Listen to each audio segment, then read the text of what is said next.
Wa syukru lahu ala taufiqihi wa amtinani. Asyhadu an la ilaha illallah wahdahu la syarika lahu ta'ziman li sya'nih. Wa asyhadu anna Muhammadan abduhu wa rasuluhu adda ila ridwanih. Allahumma salli alaihi wa ala alihi wa ashabihi wa ikhwanih. Ibu-ibu dan bapak yang dirahmati oleh Subhanahu wa taala, kita masih melanjutkan tentang tanda-tanda kecil hari kiamat. Yang pada pertemuan lalu kita telah membahas tanda-tanda kecil hari kiamat yang telah terjadi dan yang sedang terjadi. Nah, pada kesempatan kali ini kita akan bahas tanda-tanda kecil, ya. Tanda-tanda kecil hari kiamat yang akan terjadi. Lihat halaman 120. Yang akan terjadi. Sudah kita jelaskan bahwasanya bedanya tanda-tanda kecil dan tanda-tanda besar, yaitu tanda-tanda kecil masih jauh dari terjadinya hari kiamat. Adapun tanda-tanda besar itu tanda-tanda yang terjadi menjelang hari kiamat. Di antara tanda-tanda tersebut yang akan terjadi, ya, seperti pertama, jumlah wanita 50 kali lipat, ya. Jumlah wanita, ya, 50 kali jumlah lelaki. Jumlah lelaki. Ya. Rasulullah SAW bersabda, "Wa idhabur rijal wa tabqan nisa hatta yakuna li khamsina imra'atan qayyimun wahid." Maka para lelaki pun pergi atau sirna, mungkin peperangan, mungkin penyakit, ya, menghilang para lelaki. Dan tersisa para wanita sampai untuk 50 wanita yang ngurusin satu orang, ya. Ingat, ya, ini yang 50 kali jumlah lelaki, jadi 50 wanita diurusin seorang lelaki. Seorang lelaki.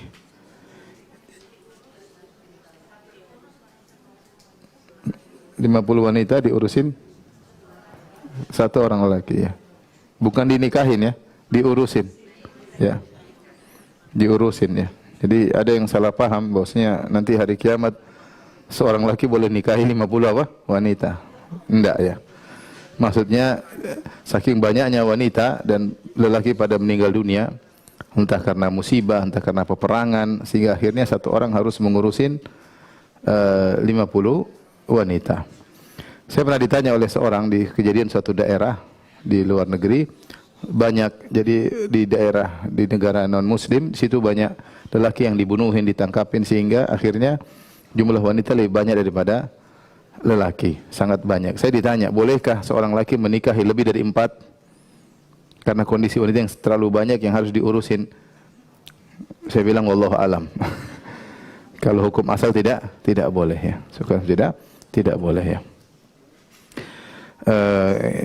Tapi dan hadis ini juga tidak menunjukkan seorang lelaki menikahi 50 wanita, tapi dia mengurusin 50 wanita karena saking banyaknya lelaki ketika itu.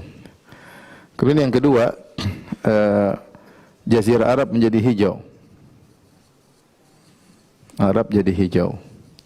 Ini menunjukkan ada pergeseran, ya, pergeseran lingkungan, ya. Yang kita tahu Jazirah Arab adalah tandus, ya. Ternyata lama-lama akan mengalami perubahan sampai akhirnya menjadi hijau. Kalau kita lihat zaman sekarang sudah ada pergeseran curah hujan. Saya ingat waktu saya kuliah, hujan itu bisa dihitung mungkin di Madinah setahun 2 kali, ya. Kita hujan setahun 2 kali. Sekarang sering sekali apa? Hujan, ya. Maksudnya ada pergeseran cuaca. Bisa jadi lama-lama juga pergeseran apa? Lingkungan yang tadinya tidak subur kemudian menjadi subur. Adapun yang sempat viral bahwasanya Arab Saudi hijau tanda-tanda kiamat, ini bukan, itu hanya sekedar bekas hujan sehari, 2 hari, 3 hari, sepekan kemudian apa? Hilang. Tapi yang dimaksud tanda hari kiamat itu benar-benar hijau. Arab Saudi benar-benar hijau. Bisa jadi puncak Bogor pindah ke Arab Saudi. Maksudnya benar-benar ada pergeseran, ya. Ya. La taqumu sa'atu hatta ta'uda ardul Arab murujan wa anharan. Tidak akan tiba hari kiamat hingga tanah Arab kembali hijau penuh dengan tumbuhan dan sungai-sungai, ya. Sekarang kita tahu bahwasanya Jazirah Arab tidak demikian. Yang seperti itu ada di negeri Syam, mungkin di Persia, tapi kalau di Arab tidak demikian. Akan tapi Kalau sudah berubah tanah Arab menjadi tanah yang subur, itulah salah satu tanda-tanda hari kiamat. Kemudian yang ketiga, munculnya Imam Mahdi. Munculnya Imam Mahdi. Imam Mahdi, sebagaimana sudah kita jelaskan pada pertemuan kemarin, ya, dia dari sisi waktunya berarti menjelang hari kiamat, ya. Dia dari sisi kemunculannya,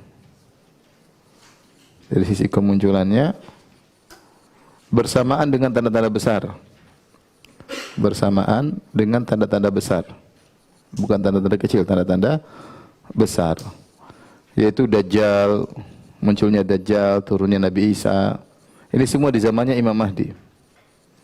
Akan tetapi para ulama tetap tapi dari sisi sifat-sifat Imam Mahdi, maka dikategorikan sebagai tanda kecil. Kenapa? Karena dia tidak suatu yang spektakuler, beda dengan Dajjal yang luar biasa, Ya'juj Ma'juj yang luar biasa. Dia manusia biasa, manusia yang adil. Maka dikategorikan sebagai tanda kecil.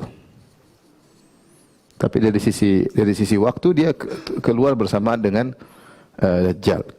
Kata Nabi SAW, tadi kita pernah sebutkan bahwasanya tanda-tanda besar itu ditinjau dari dua, dari sisi waktu dia mendekati hari kiamat, kemudian dari sisi kejadiannya luar biasa, tidak wajar, khawariqul adah, keluar daripada kejadian biasa seperti Dajjal, Ya'juj Ma'juj, ya. Ini perkara-perkara yang dahsyat, seperti 3 longsor besar di Jazirah Arab, di timur dan di barat, seperti matahari terbit dari barat, ada binatang berbicara. Ini semua kejadian dahsyat, ya. Imam Mahdi dari sisi waktu munculnya, dia mendekati hari kiamat. Dia muncul bersamaan tanda-tanda besar. Namun dari sisi kejadiannya yang biasa-biasa saja, hanyalah seorang soleh yang adil, maka dia dikategorikan sebagai tanda apa? Kecil.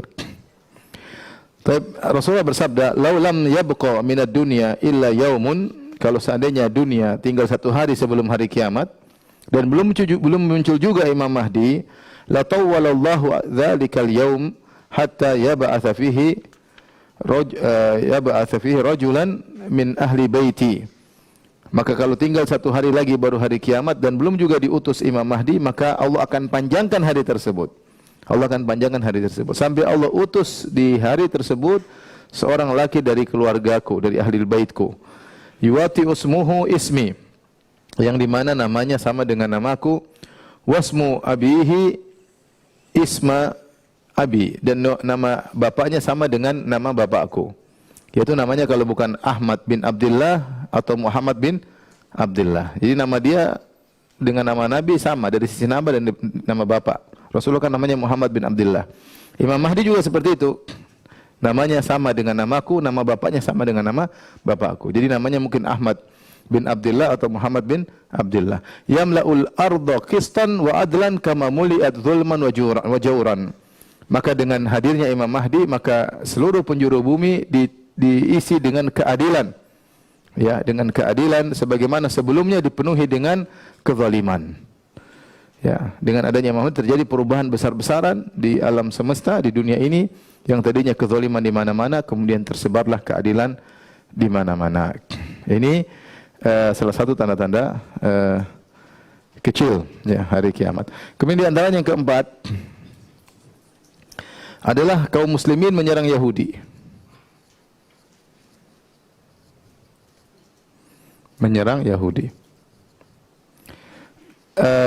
Dalil menunjukkan bahwasanya musuh terakhir kaum muslimin adalah Yahudi, bukan agama-agama yang lain, ya. Bukan agama yang lain. Terjadi peperangan dahsyat nanti pada hari kiamat kelak adalah antara kaum muslimin dengan Yahudi. Dan ketika itu sampai batu-batu dan pohon-pohon mengabarkan kalau ada Yahudi berlindung di balik batu dan pohon tersebut. Kata Nabi sallallahu alaihi wasallam, "La taqumus sa'atu hatta tuqatilul yahud." Tidak akan tegak hari kiamat sampai kalian memerangi orang-orang Yahudi. Hatta yaqulal hajaru, sampai batu berkata, wara'ahul Yahudi, ada orang Yahudi yang bersembunyi di balik batu. Batu tersebut berkata, "Ya Muslim, hadza Yahudiyun wara'i faqtulhu." Wahai Muslim, wahai Abdullah, di belakang saya ada orang Yahudi, maka bunuhlah. Dan kemudian juga dalil menunjukkan bahwasanya Yahudi akan tetap eksis sampai hari kiamat. Bahkan ketika keluar Dajjal ada sab'una alfan min Yahudi Asbahan, ada 70.000 Yahudi dari Asbahan dari Iran akan keluar mengikuti Dajjal, menunjukkan bahwasanya mereka akan eksis sampai hari kiamat. Taib yang berikutnya, yang kelima adalah Ka'bah dibongkar. Ka'bah dibongkar oleh seorang Habasyi. Habasyi Ethiopia. Kita tahu bahwasanya Ka'bah pernah ingin dihancurkan oleh Abraha Al-Habasyi. Sebagaimana kisah yang masyhur ketika Abraha yang seorang Nasrani ingin cari muka kepada atasannya, maka dia ingin memalingkan orang-orang Arab yang setiap tahun datang ke Ka'bah untuk melaksanakan ibadah haji, untuk melaksanakan kegiatan ritual keagamaan, maka dia ingin memalingkan seluruh orang-orang Arab untuk berhaji ke negeri Yaman, ke Son'a. Maka dia bangunlah gereja yang sangat tinggi yang dinamakan dengan Qulais. Qulais itu maksudnya kalau dilihat ke atas sangka orang akan jatuh saking tingginya gereja tersebut. Dengan harapan orang-orang pindah ke situ. Namun rupanya ada salah seorang Arab yang di malam harinya BAB di situ, ya. BAB di situ, kemudian dia kotori gerejanya. Akhirnya Abraha pun ngamuk. Dia tahu bahwasanya yang mengotori gereja yang dia bangga-banggakan adalah seorang Arab. Maka dia bawa pasukan bergajah dengan 8 ekor atau 12 ekor gajah menuju ke Ka'bah untuk mencungkil Ka'bah. Kenapa disebutkan dia bawa 8 ekor gajah? Karena dia ingin bawa rantai gajah tersebut mengelilingi dengan rantainya mengelilingi Ka'bah, kemudian gajah tersebut rencana dia dicungkil oleh 8 ekor gajah tersebut. Karena Ka'bah besar, butuh kekuatan yang kuat untuk mencongkel Ka'bah tersebut. Ini rencana Habasyah. Ya. Dan ternyata tidak berhasil. Ketika sudah menjelang sampai ke daerah ke dekat Ka'bah, maka gajah tersebut mundur, tidak mau maju sampai akhirnya Allah datangkan rombongan burung-burung yang melempar gajah-gajah dan pasukan tersebut dengan kerikil-kerikil yang panas, maka binasalah mereka. Di saat itu Allah menjaga Ka'bah sehingga Ka'bah tidak bisa dihancurkan oleh Abraha dan pasukannya. Di antara sebab kenapa Allah menjaga Ka'bah, karena Allah ingin memuliakan Quraisy. Kenapa Allah ingin memuliakan Quraisy? Karena di tahun itu akan lahir Nabi Muhammad sallallahu alaihi wasallam. Oleh karenanya ditaklukannya atau dihancurkannya pasukan bergajah yang dipimpin oleh Abraha Al-Habasyi yang datang dari Ethiopia adalah salah satu irhasat. Irhasat itu mukjizat kenabian Nabi sallallahu alaihi wasallam yang muncul sebelum Nabi diangkat menjadi nabi. Ya, dari itu banyak. Di antaranya seperti Nabi ketika masih kecil dibelah dadanya ketika di Taif. Kemudian di antaranya Nabi mendengar batu mengucapkan salam kepada Nabi sallallahu alaihi wasallam. Di antaranya kejadian ini di mana antara bergajah dihancurkan oleh Allah dengan diutus burung-burung ya yang membawa batu kemudian menghancurkan mereka. Nah, di akhir zaman ada orang Habasyi. Kalau Abraha mungkin gagah perkasa, kokoh kuat dengan pasukannya, ternyata di akhir zaman orang Habasyi yang dia kurus. Namun dia dengan mudahnya mencongkel Ka'bah tanpa ada yang menghalanginya. Kenapa? Karena ketika tidak lagi yang beriman. Sehingga Ka'bah tidak perlu dijaga oleh Allah Subhanahu wa taala. Kata Nabi sallallahu alaihi wasallam, "La yuhajjannal baitu wala yu'tamaranna ba'da khuruji Ya'juj wa Ma'juj." Bahkan setelah Ya'juj dan Ma'juj keluar kemudian dibinasakan oleh Allah Subhanahu wa taala di zaman Nabi Isa, nanti akan kita sampaikan kisahnya. Setelah itu pun orang masih haji, orang masih umrah. Orang masih haji dan masih umrah. Artinya masih ada haji dan umrah sampai menjelang hari kiamat. Bahkan setelah Ya'juj dan Ma'juj dibinasakan, orang masih haji dan umrah. Namun akhirnya di penghujung menjelang hari kiamat tidak ada lagi haji, tidak lagi umrah. Kata Nabi sallallahu alaihi wasallam, "La taqumus sa'atu hatta la yuhajjal bait." Tidak akan tegak hari kiamat sampai Ka'bah tidak dihajiin lagi, ya, tidak dihajiin lagi, ya. Benar beberapa dulu pernah terjadi, tapi itu cuma temporal aja, setelah itu orang berhaji lagi. Tapi ini benar-benar tidak ada lagi yang berhaji selama-lamanya. Nah, di saat itulah kemudian muncullah seorang Habasyi, Ethiopia, yang kurus, kerempeng, kemudian menghancurkan Ka'bah. Dan Ka'bah tidak perlu dibela karena enggak ada lagi yang haji ke Ka'bah. Kata Nabi sallallahu alaihi wasallam, "Yukharribul Ka'bata dzus suwaiqataini minal Habasyah." Ka'bah akan dihancurkan oleh seorang dari Habasyah yang kedua betisnya kurus kerempeng. Dalam hadis yang Rasulullah SAW bersabda, "Ka'anni anzuru ilaihi aswada afhaja yanquduha hajaran." Seakan-akan sekarang aku melihatnya. Dia berkulit hitam dan kedua pahanya saling menjauh, ya, kurus kerempeng. Ia membongkar Ka'bah dengan mencungkil batu Ka'bah satu demi satu, ya. Kalau sudah muncul ini sudah benar-benar akan hari kiamat. Saya beberapa waktu lalu, kira-kira setahun lalu, kebetulan saya ke Mekah, kemudian saya survei beberapa tempat. Supir kita orang Habasyah, orang Habasyi, tinggal di Mekah. Masya Allah, Habasyi, kata dia, iya. Kata dia, "Aftakhir bi Bilal al-Habasyi." Saya bangga dengan Bilal bin Rabah, orang Habasyah. Dan saya malu dengan Abraha, kata. Saya malu dengan siapa? Abraha yang juga dari apa? Habasyah, dari Ethiopia. Subhanallah. Dan setiap suku ada yang baik, ada yang buruk, ya. Ada Bilal luar biasa, dan sebelum Bilal ada Abraha Habasyi yang sombong, yang mentang-mentang ingin menghancurkan Ka'bah. Nanti di penghujung hari kiamat, subhanallah, Allah mentakdirkan yang menghancurkan Ka'bah juga Habasyi. Habasyi yang kurus, dia tidak perlu bawa gajah. Dia tidak perlu bawa pasukan untuk mencongkel Ka'bah, dan dia dengan lempangnya menghancurkan Ka'bah. Tidak ada yang menghalanginya karena ketika itu Ka'bah sudah tidak diaktifkan kembali, tidak ada yang haji, tidak ada yang umrah, maka tidak perlu dijaga, tidak dimuliakan, maka akan dicongkel satu demi satu. Kemudian di antara tanda-tanda kecil hari kiamat yang akan datang adalah tidak lagi diucapkan Allah Allah. Tidak ada lagi yang mengucapkan Allah Allah.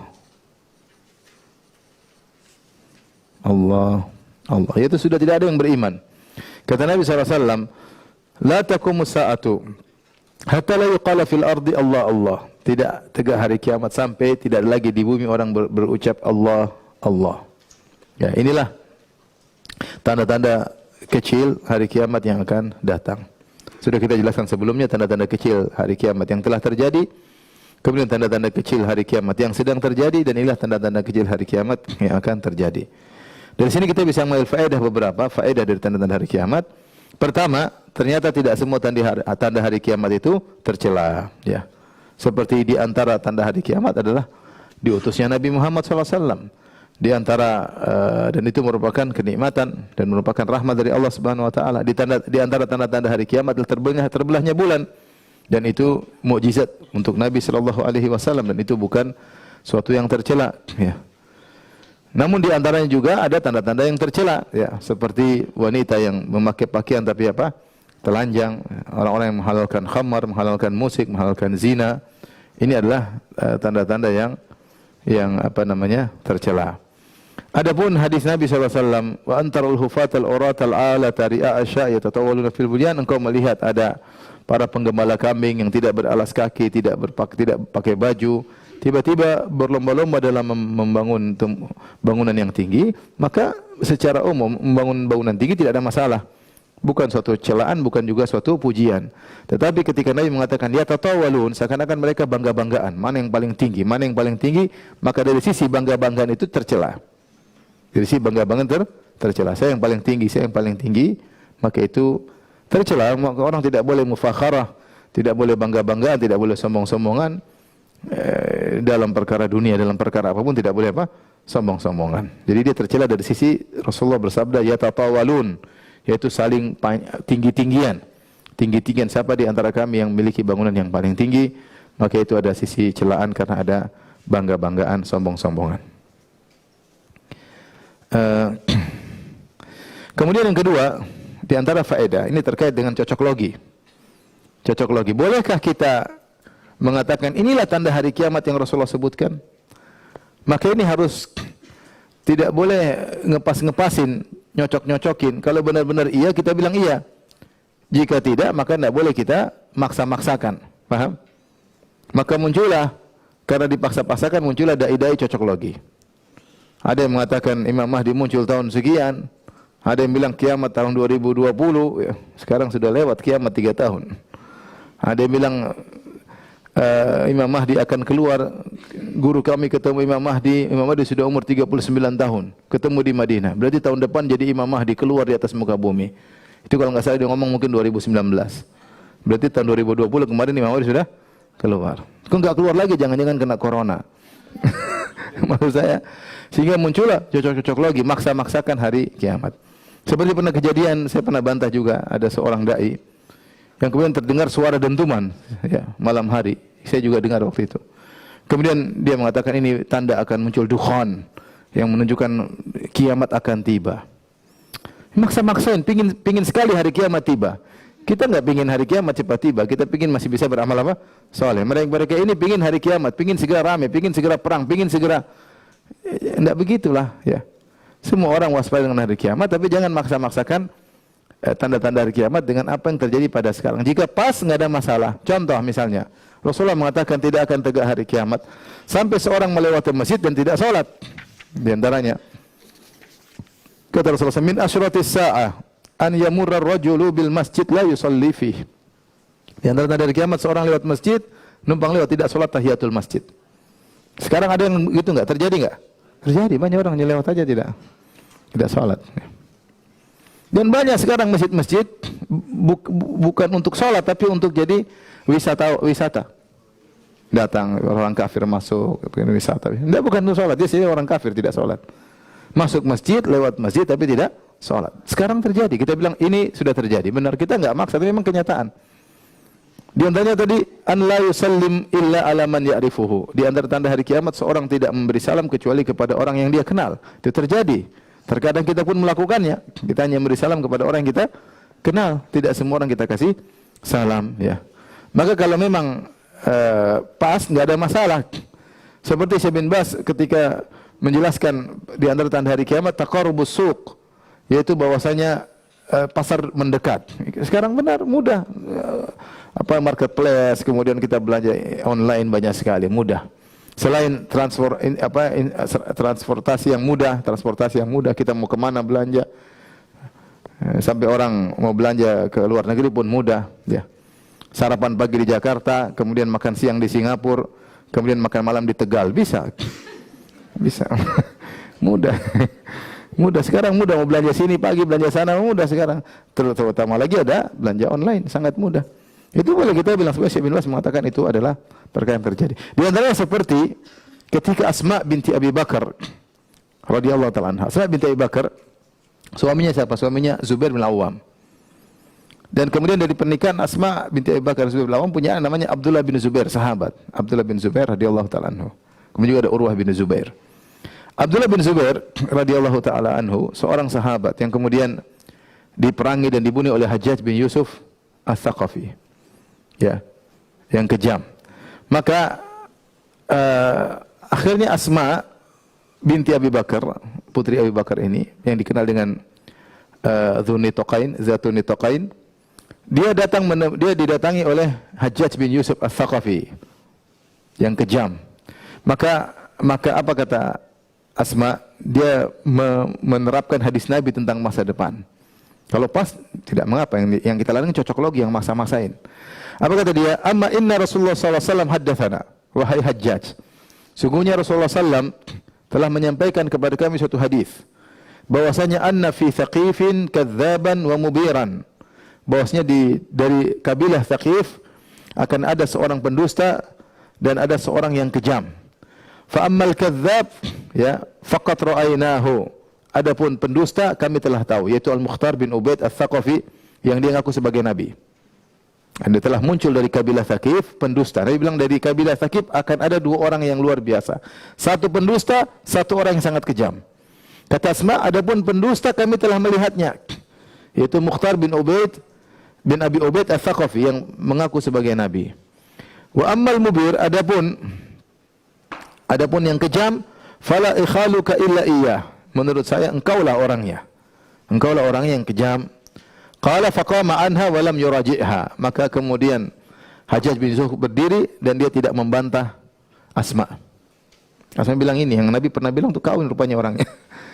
Ini Asma menafsirkan hadis tentang masa depan, tentang tanda hari kiamat yang dia praktekkan pada seseorang, ya. Dan itu apa namanya? Tidak mengapa selama itu adalah hak. Yang jadi masalah dai-dai cocok logi yang sekarang semakin terlihat kedustaan mereka, menyibukkan orang dengan hal yang tidak benar, ya. Sampai saya pernah ke luar negeri, saya ketemu dengan seorang, kemarin ada ustaz kesini, ustaz. Dia kemudian cerita sebentar lagi hari kiamat, berapa bulan lagi hari kiamat. Nanti akan tidak ada semuanya, beli kuda, beli orang membangun rumah mungkin enggak jadi, ya. Gelisah, dibuat apa? Gelisah. 6 bulan lagi, berapa bulan lagi akan hari kiamat, ternyata tidak terjadi hari kiamat. Membuat gelisah orang tidak pada tempatnya, ya. Dukun saja tidak berani bilang hari kiamat tahun 2020. Dukunnya tidak berani, tapi dai cocok lagi berani. Saking nekatnya halusinasi yang ada dalam benaknya sehingga mengatakan tanggal 2020 hari kiamat. Dukun aja yang berani, ada yang berani enggak bilang 2020 hari kiamat? Enggak ada yang berani. Tapi yang saya heran, dia sudah bilang hari kiamat tahun 2020, sudah salah, masih banyak orang ngaji sama dia. Saya juga bingung. Saya juga bingung, ya. Ya harusnya dinasihati, atau dia mengatakan saya dulu salah, dia bertobat kepada Allah. Ini masih aja laris, masih aja ada pengikutnya. Subhanallah.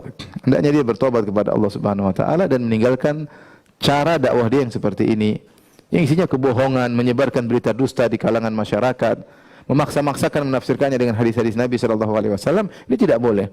Kalau pas benar enggak ada masalah, ya. Kalau tidak benar maka kemarin masih musim pandemi tiba-tiba ada suara dentuman, ini dukhan akan datang. Kemudian akan merenggut nyawa banyak orang. Orang kalau dengar dukhan muncul, sudahlah kerjaan tinggal. Bangun rumah enggak jadi, ngapain ntar lagi mati. Udah ke masjid aja. Ya kan akhirnya buat orang bisa kalau meyakini bisa berubah pola hidupnya. Mungkin anak istri ditelantarkan.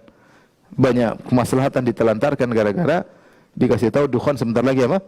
Muncul. Ternyata tidak muncul-muncul. Asap itu tidak muncul. Yang muncul asap rokok di sana sini. Contoh seperti ini sudah sering dengar berulang-ulang. Imam Mahdi akan muncul, Imam Mahdi akan muncul. Sejak zaman Raja Fahad, kemudian Raja Abdullah, kemudian sekarang Raja Salman. Kata mereka Imam Mahdi akan muncul ketika anak-anak khalifah berseteru, bertengkar. Dalam satu hadis Rasulullah bersabda, "Yaqtatilu inda kanzikum thalatha." Ada 3 orang akan berseteru di sisi harta kalian. Ada yang mengatakan maksudnya di sisi Ka'bah. Kulluhum ibnu khalifah, semuanya adalah putra khalifah, yaitu pangeran-pangeran. Tsumma la yasiru ila wahidin minhum, ternyata kekuasaan tidak menuju kepada salah seorang dari 3 orang tersebut. Tsumma tatlu'ur rayatus sud min qibalil masyriq, tiba-tiba muncul bendera-bendera panji-panji hitam dari arah timur.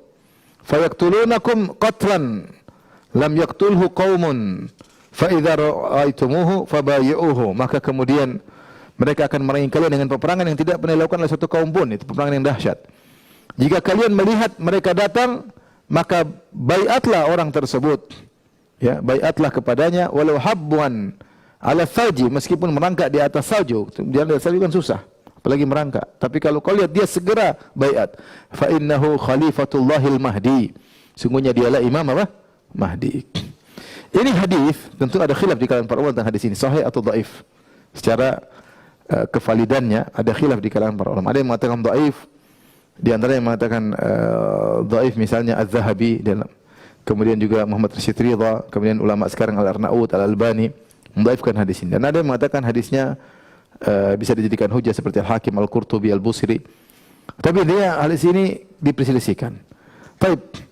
Kalaupun hadis ini sahih, maknanya ada 3 pangeran bertengkar, kemudian kekuasaan mereka tidak dapatkan semuanya, tiba-tiba ada panji-panji hitam datang. Ini selalu mereka tafsirkan sejak zaman Malik Fahd. Katanya Malik Fahd nanti setelah meninggal, anak-anaknya bertengkar. Setelah bertengkar, kemudian semuanya kalah, tiba-tiba ada Imam Mahdi. Ternyata Malik Fahd meninggal, enggak ada masalah. Diganti dengan Raja apa? Abdullah. Raja Abdullah saya juga di Madinah dengar itu. Sebentar lagi akan bertengkar anak-anak Raja Abdullah. Kemudian semua akan hilang, tidak dapat kekuasaan, maka muncul Imam apa? Mahdi dengan panji-panji hitam.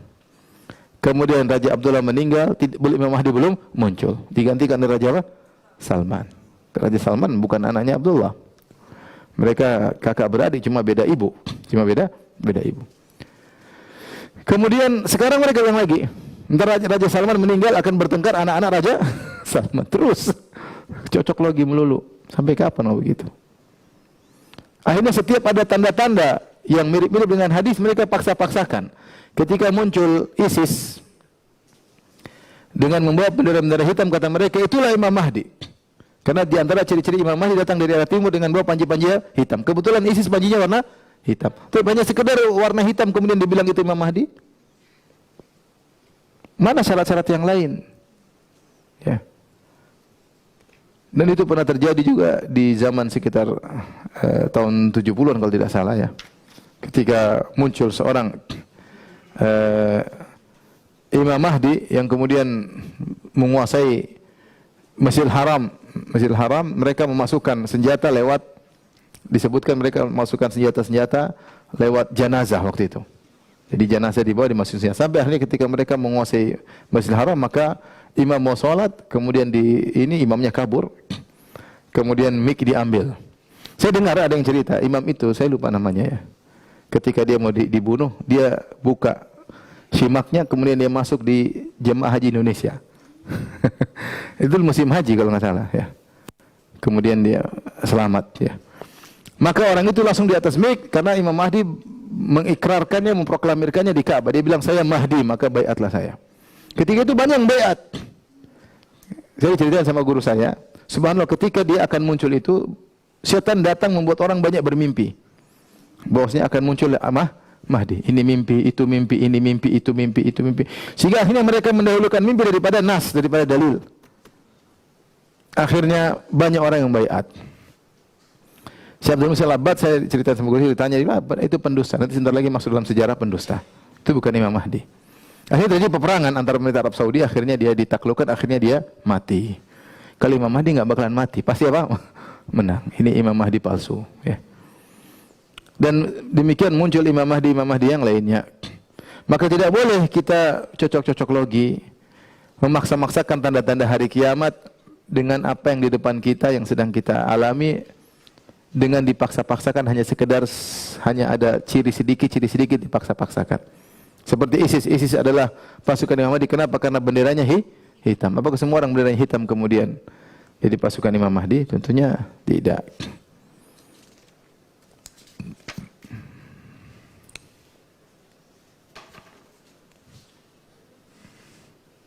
Baik, kita selesai dari tanda-tanda kecil.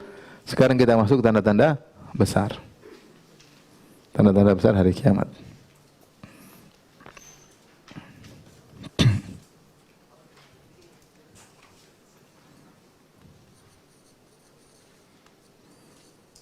Tanda-tanda besar hari kiamat. Sudah kita jelaskan definisi tanda-tanda besar, dia memiliki dua ciri. Yang pertama, spektakuler, ya. Tidak seperti biasa. Yang kedua, menjelang hari kiamat. Menjelang hari kiamat, tapi dia harus ada tanda ciri spektakuler, itu kejadian luar biasa.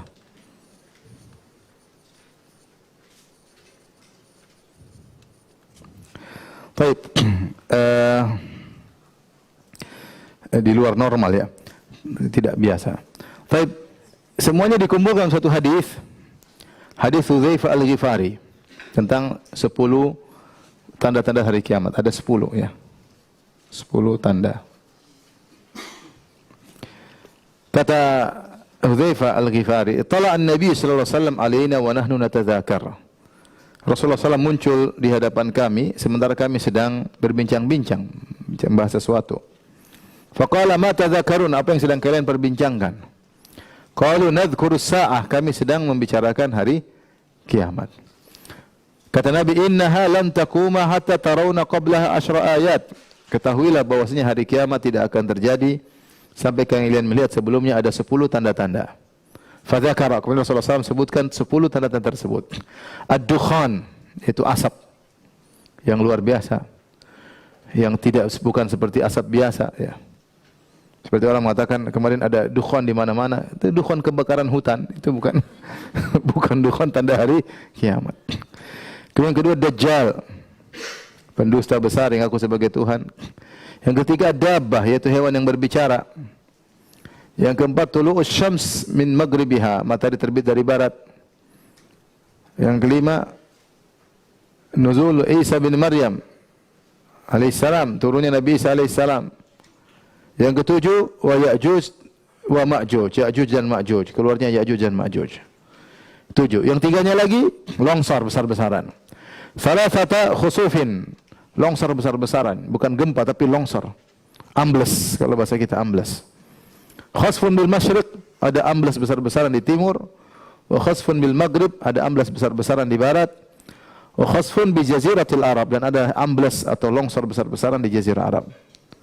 Wa akhiru dzalika narun takhruju minal Yaman.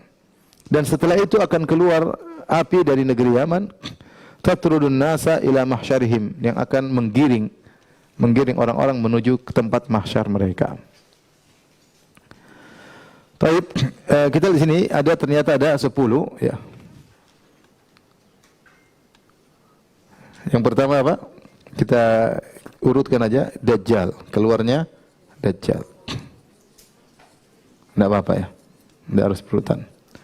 Kemudian yang kedua, turunnya Nabi Isa alaihissalam. Kemudian yang ketiga adalah munculnya Ya'juj dan Ma'juj. Ini satu zaman semuanya. Ya'juj, Ma'juj. Ini semua satu zaman, satu masa. Di tengah-tengah mereka ada Imam Mahdi, ya. Yaitu di masa Imam Mahdi.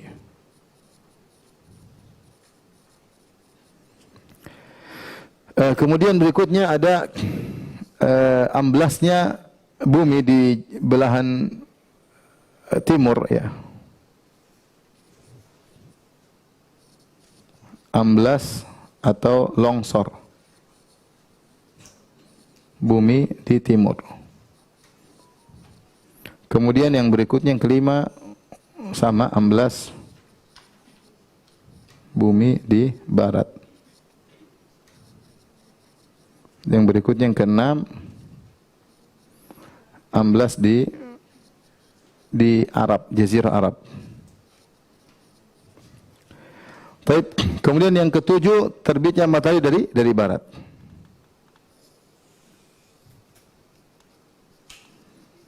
Terbit matahari dari barat. Yang kedelapan apa? Keluarnya Dabbah, hewan yang berbicara. Yang kesembilan dukhan, asap. Yang kesepuluh api dari Yaman. Baik, kalau kita lihat terbitnya matahari dari barat, keluarnya hewan yang berbicara asap, ini ada yang mengatakan ketiga ini juga satu zaman. Ketiga ini juga satu masa atau berdekatan.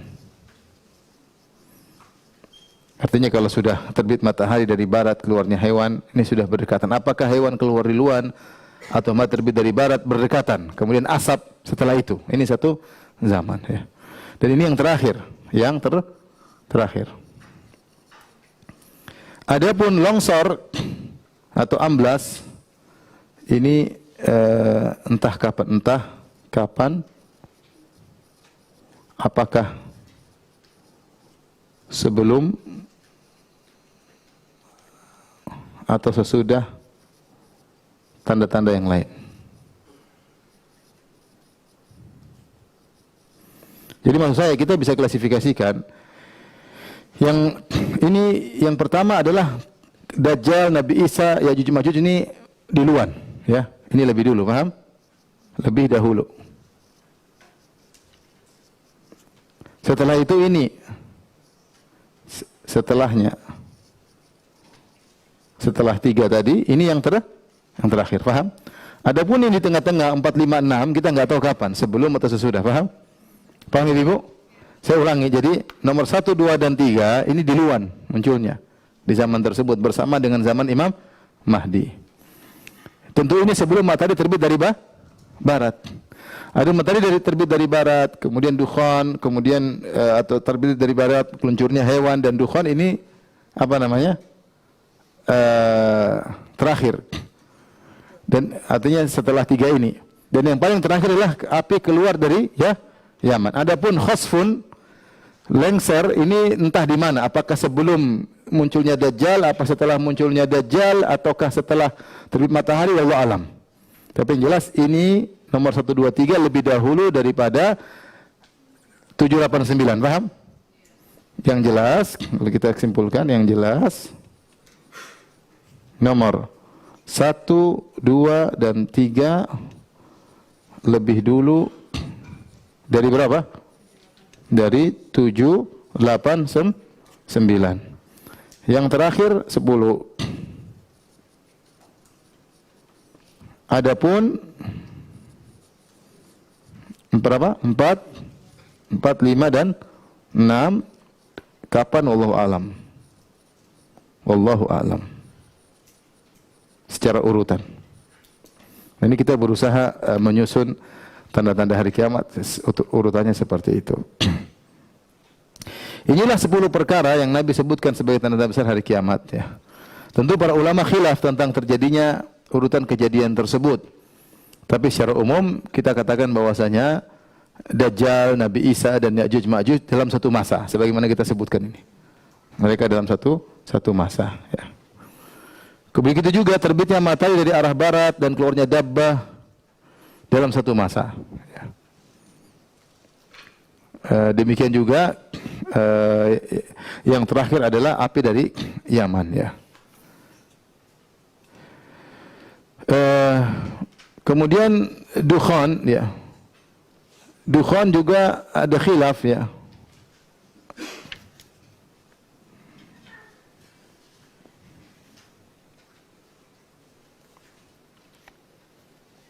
Ibnu Hajar mengatakan dukhan terjadi setelah matahari terbit dari barat. Ini makanya saya gabungan satu. 789 satu apa? Masa. Kata Ibnu Hajar, setelah terbit matahari dari barat ke timur, maka muncullah apa? Dabbah yang berbicara. Maka setelah itu muncullah apa? Asap. Ini juga satu masa. Jadi demikian urutannya. 1, 2 dan 3 lebih dulu daripada 789, dan yang terakhir adalah 10. Adapun 4, 5, 6 kapan, wallahu alam. Bisa dipahami Ibu? Baik.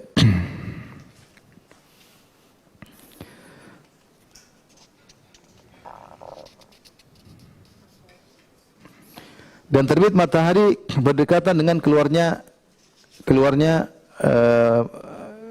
binatang yang berbicara. Inna awal ayati khurujan tulu'u syamsi min maghribiha. Sungguhnya tanda yang pertama kali muncul adalah terbitnya matahari dari barat. Maksudnya tanda yang terkait dengan langit.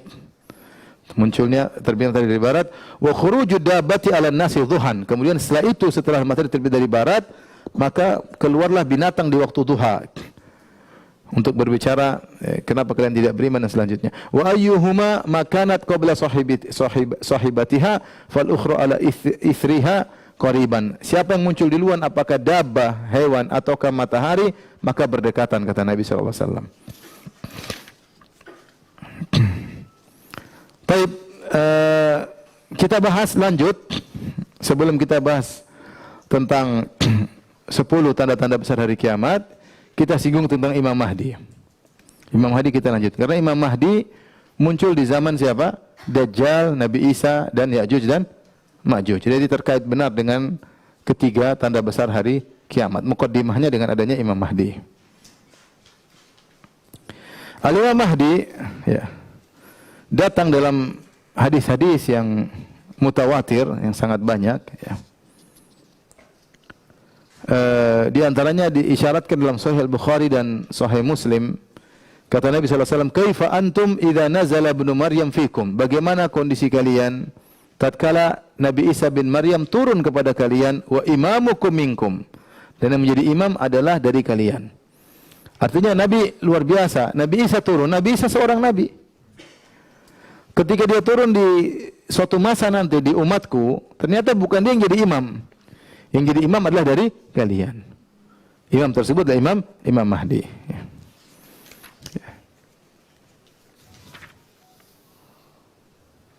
Jadi ketika Nabi Isa turun, yang menjadi pemimpin kaum muslimin adalah Imam Mahdi. Adapun nama Imam Mahdi, ini sudah ya. Sekarang kita bicara Imam Mahdi. Imam Mahdi. Saya pernah ketemu dengan orang atau disebut orang namanya Imam Mahdi. Dia namanya apa Imam? Imam Mahdi sudah muncul. Namanya Imam Mahdi. Imam Mahdi. Jadi Imam Mahdi pertama waktu munculnya bersamaan dengan apa? Bersamaan dengan turunnya Nabi Isa. Kemudian apa? Munculnya Ya'juj, Ma'juj.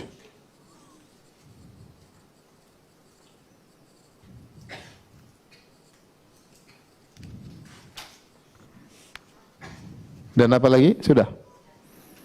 Ya, keluarnya Dajjal ya, keluarnya Dajjal lupa. Keluarnya Dajjal.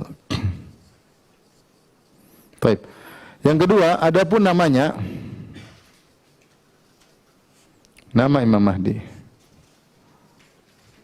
Kata Nabi SAW, namanya seperti namaku, nama bapaknya seperti nama bapakku. Kata Nabi, namanya sama dengan nama Nabi sallallahu alaihi wasallam. Kemudian nama bapaknya, nama ayahnya sama dengan nama ayah Nabi.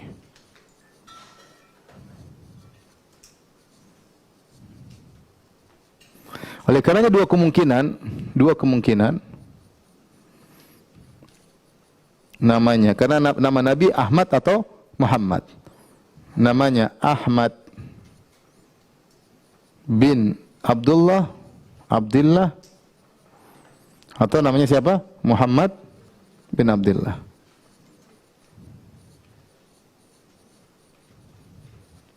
Ini salah satu bantahan telak kepada orang-orang Rafidhah. Orang Rafidhah menyatakan Rafidhah macam-macam, Syiah macam-macam. Di antaranya ada Syiah Zaidiyah, ada Syiah Al-Imamiyah. Al-Imamiyah juga terbagi menjadi dua. Ada Syiah Imamiyah Al-Ithnai Asyariyah dan ada Syiah Al-Imamiyah Ismailiyah. Syiah Al-Imamiyah Al-Ithnai Asyariyah atau Syiah Ja'fariyah, mereka mengatakan imam mereka ada 12. Ya. Imam 12 tersebut adalah pertama Ali bin Abi Thalib, kemudian Hasan, kemudian Husain, kemudian Ali Zainal Abidin, kemudian Muhammad Al-Baqir, kemudian Ja'far As-Sadiq, kemudian seterusnya sampai yang ke-11 adalah Al-Hasan, kemudian yang ke-12 namanya Muhammad bin Hasan Al-Askar ya. Muhammad bin Hasan Al-Askar. Jadi ini versi Ahlu Sunnah, Imam Mahdi versi Ahlu Sunnah.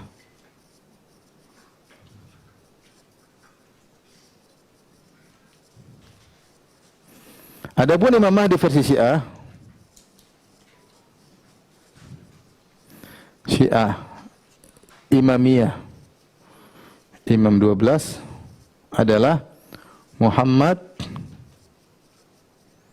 bin Hasan Al-Askar ya. Muhammad bin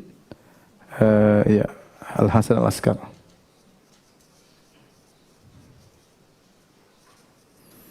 Nah, kita bantah karena ini yang imam yang mereka tunggu-tunggu. Imam ini sudah sembunyi sejak tahun 260 Hijriah. Ya. Jadi imam ini lahir, imam versi ini sudah ada ya. Imam versi orang Syiah ini lahir tahun 255 ya. Kemudian sembunyi sejak 260 Hijriah sampai sekarang. di Sirdab. Sudah berapa tahun sekarang? Sekarang tahun berapa? 1445. Berarti sudah 1200 tahun lebih ya. 1200-an tahun dia sudah sembunyi. Nanti kalau dia keluar jadi Imam Mahdi. Ini versinya orang apa? Syiah. Kalau dia keluar dia jadi Imam Mahdi. Maka sekarang mereka mengatakan ada namanya wakil-wakil imam, yang imamnya tidak ada tapi ada wakil-wakilnya. Ada yang mengatakan wakilnya ketemu langsung dengan imam, menyampaikan pesan-pesan, dan khurafatnya orang-orang apa? Syiah. Yang benar Imam Mahdi namanya Ahmad bin Abdullah atau Muhammad bin Abdullah. Karena Nabi mengatakan yuwati ismi wasmu abihi isma abi. Namanya sama dengan namaku, nama bapaknya sama dengan nama bapakku. Baik. Dari mana dia? Keturunan siapa? Ketiga, keturunan Nabi sallallahu alaihi wasallam. Nabi sallallahu alaihi wasallam. Hasan atau Husain? Sebagian berpendapat dia adalah keturunan Hasan. Adapun orang Syiah mengatakan dia keturunan Husain, ya. Karena tadi ya dari Ali bin Zainal Abidin, ya. Ali Zainal Abidin itu Ali ibn al-Husain, ya, bin Ali bin Abi Thalib, ya. Jadi Imam 12 itu semua keturunan dari jalur Ali bin Husain. Adapun ahlu sunnah, wallahu alam, mereka mengatakan seperti yang disebutkan oleh Ibnu Katsir bahwasanya Imam Mahdi ini nanti keturunan Hasan. Keturunan Hasan. Karena Allah Subhanahu wa taala telah memberi balasan kepada moyangnya Hasan, karena Al Hasan radhiyallahu anhu lengser dari kepemimpinan demi untuk persatuan kaum muslimin. Bukankah setelah Ali bin Abi Thalib meninggal dunia yang memegang tampuk kepemimpinan khilafah adalah Al Hasan? Tapi dia hanya memegang selama 6 bulan. Setelah itu dia mengalah, dia berikan kepemimpinan kepada siapa? Muawiyah. Sehingga tahun tersebut dikenal dengan Amul Jamaah, yaitu tahun persatuan. Itu tahun yang sangat digembirakan oleh kaum muslimin. Karena kemudian kaum muslimin bersatu, kemudian stabilitas menjadi baik dan yang lainnya, sehingga terjadi banyak kebaikan-kebaikan. Itu dengan gara-gara kebaikan Al-Hasan yang memberikan khilafah kepada orang lain. Kata para ulama, maka itu diganti kepada cucunya nanti, yaitu Al-Imam Mahdi, yang akan menguasai alam semesta, ya.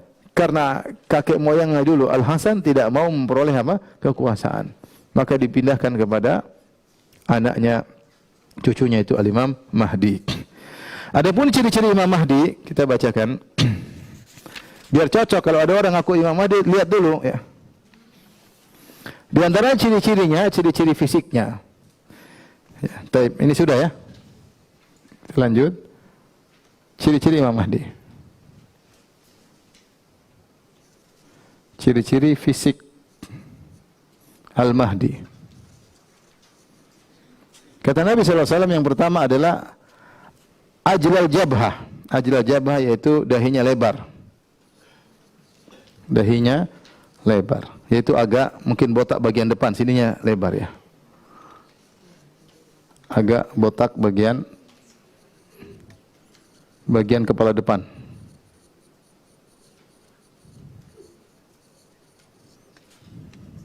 Artinya si rambut yang tumbuh di sekitar dahi hingga ke atas. Rambutnya sedikit.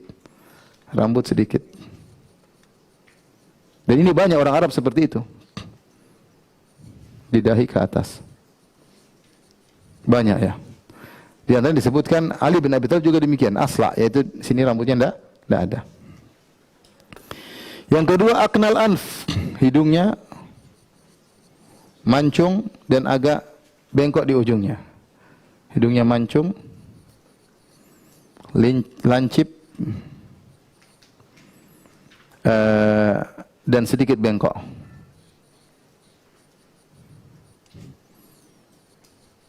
Maksudnya begini, kalau kita gambarkan hidungnya kira-kira begini. Maksudnya bukan kayak Eropa begini, paham? Kalau ini kan apa, kayak hidungnya siapa di sini? Ini Eropa biasanya begini. Kalau Arab tidak, Arab terkadang dia begini, kemudian ada apa? Bengkok. Jadi tidak, dia mancung tapi ada bengkok di ujungnya, ya. Saya takut salah gambar. Intinya ada bengkok di depan, di ujungnya. Paham? Jadi kalau ada orang ke Imam Mahdi pesek, jangan percaya.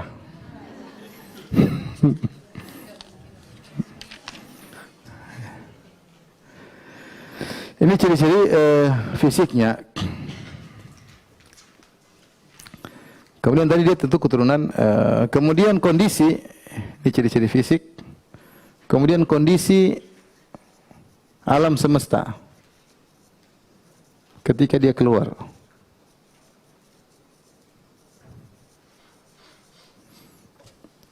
Sebelumnya penuh dengan kezaliman. Dipenuhi kezaliman. Lalu berbalik, lalu berubah, dipenuhi dengan keadilan.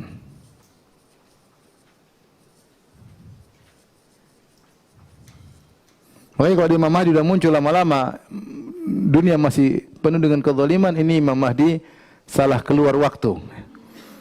Sudah lama-lama dakwah sana saya Mahdi, ternyata dunia tidak berubah. Berarti dia Mahdi gagal. Mahdi palsu.